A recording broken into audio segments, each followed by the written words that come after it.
Well, it's an absolutely beautiful sunny day today, and I'm about to head up to the West End to meet Mr Snacks and Jim Galbraith to have a wee wander about various old haunts. Take in hopefully the Botanic Gardens, maybe sweep past where the BBC Club used to be, and the old quarry site, which is BBC Scotland. And then a wee wander down Byres Road, visit a few hostelries and have a nice lunch stroke brunch somewhere. So see you in a bit.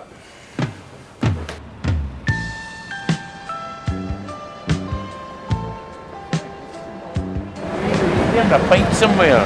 There he is, he's there, look. This is not good, Frank. Of course, waiting for you, Frank. Where are you? I mean, you should be... Oh, you're there. So where are you taking us, Frank? I think that where we should be going today is up to the West End.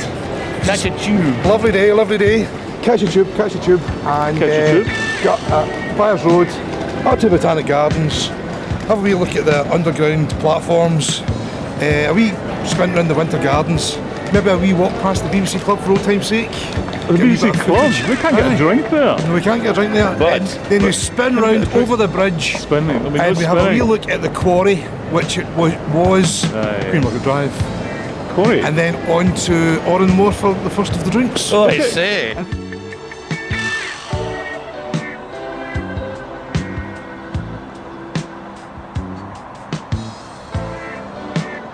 Why was this never developed? It was developed when we were doing the garden party in 1990, because the bands used to play down here. You see the platform down there? It's the link to the airport. Ian, you promised me food. Promised me a decent lunch. Well, we're doing some art first. It's been great. We're insisting with creativity. Oh, that's a bit of that. Creativity. The old 16 by 5, 7, 10. What is it, Frank? I've forgotten. It's lovely lights. This is the real BBC Scotland. But it's the best thing there is. That's the best thing there isn't been in Scotland left. I thought we were coming out for some lunch. This is pathetic. Exercise. You don't realise the length of walk I've had even to get to Haymarket I know, Station. you look a bit tired. I think we need a drink. Recuperate.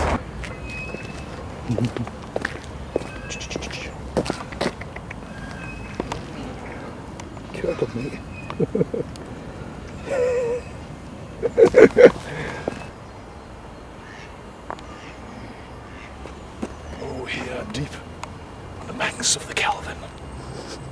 There's a snack somewhere. What is snacks here? I don't know. Snacks! No, it's this one. It's definitely this one. Yeah.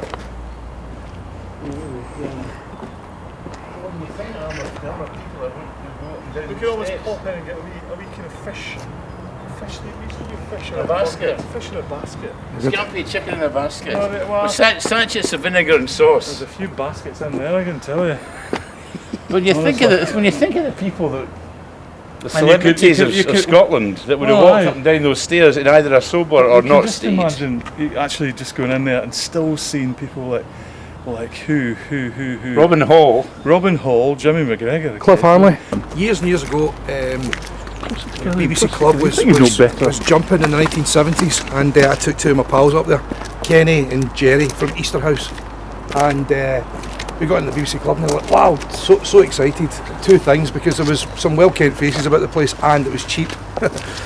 So we sat down and we had a few drinks, and Jerry got his eye on Cliff Hanley, who was holding court with his wife and his pals, wee Cliff and these big guys, and his wife, who was huge as well. Oh, that's right, she was much bigger than She him. was really tall. Ah, there's I'm going to get his autograph. And she says, look, Jerry, please don't embarrass me. No, as he shredded his cigarette packet and looked for a pencil.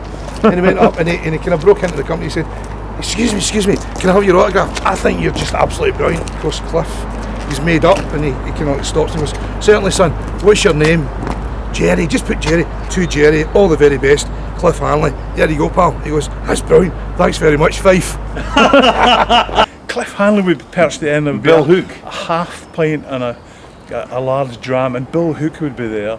Along with And Pat Pat the electrician who became quite Pat famous. McShannon. Pat McShannon would be knocking back the pints. That's how he. And John the That's how Squad.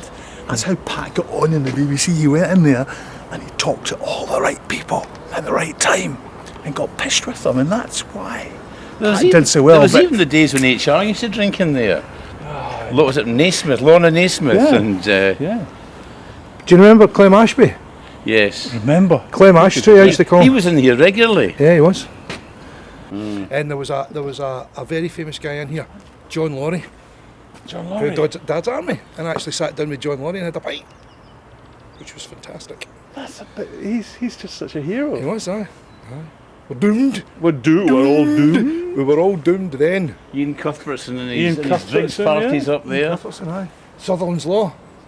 Do do do do do. Bill Malcolm, the whole of sport would be in here. Bill Malcolm, Dougie Burnham, who's the Grigor guy? Sterling. Grigor Sterling, He Al was the Young. secretary for Who was the years. guy that came from Northern Ireland? Malcolm Keller. Malcolm Kellogg. Malcolm Keller. He Now, died not too recently. Aye, he died a well, couple he years he ago, t- he he'd been working hard on dying for years, Aye. and this is where he did a lot of that working hard. But the BBC Blazers used to be seen on a regular basis. You know, blazers and ties. Well, there was a Cora Commissioner on the door in here. Yeah. He used Oh, I remember that. Stood behind a kind of podium thing, what do you call it, lectern. Them And kind were of the like, you know, days. would take your ID and you could only sign in so many people, and Oh, the place was no. always And jumping. the and guy in you- the film unit would always play the bandit. He was always playing the bandit. Fred lunchtime. Mallet out of processing. I remember Fred Mallet. I don't know, go and get us a point, boy. God, What's you aye. put in the machine these days, Fred? I don't know, 200 quid. What's you get out? I don't know, 50. Oh, he was quite a charmer. So tell us about your two ring thing again, Ian. Well, my bed set was up there, and I moved in here December 1975. The plaster was coming off the ceiling. The carpet was purple. The cooking facilities in the room was just behind us in a wee, like a closet, and it was simply a two ringed hob. And I think that the most exciting I ever got was cooking for my brother. We got some Pope's eye steak, but when times were impoverished and I spent money on booze and curry, the cheap meal I used to cook in a small pan was nothing more than a tin of spaghetti with chopped up spam with some garlic granules and chili powder, and it was almost palatable. That's But Mr. Snatch's top tip for the 60s. It wasn't- The two-bar establishment in Botanic. it was not a fire. It was not that far from the single Indeed, bar indeed. in Partick, in fact. But But you managed to. I survived. I survived. Any other company Yes. wouldn't have allowed that. Would have hired in a hoist and they would have taken down their company. logo. Exactly. But because they're so fucking stupid,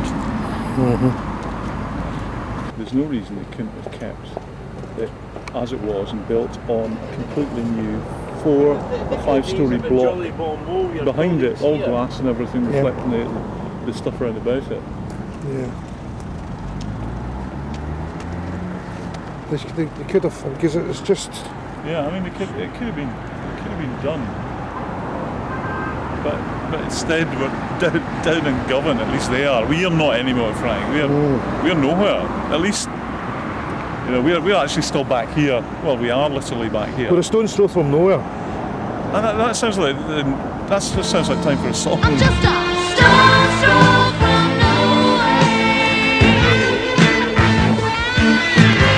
One of my recollections, Frank, is working on public account or something. I think it was public account, and Studio B, the old Studio B, used to be just there. In fact, I think it's still there. It's behind the tower and behind the little courtyard, which is really listed in big way. I remember we'd do a late night show, must have been public account, current account or something like that, and we'd come out and there'd be Donald McCormack and Jim Cox in the studio. In fact, I think Frank McShannon was there as well, and we'd all Pat. come out, Pat, Frank.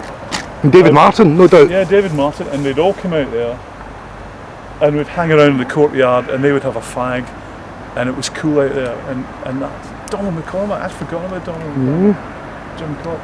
Jim Cox still around? Yeah, Donald McCormack again. No, he's not. Well, he's there in spirit. In fact, you can probably just see him.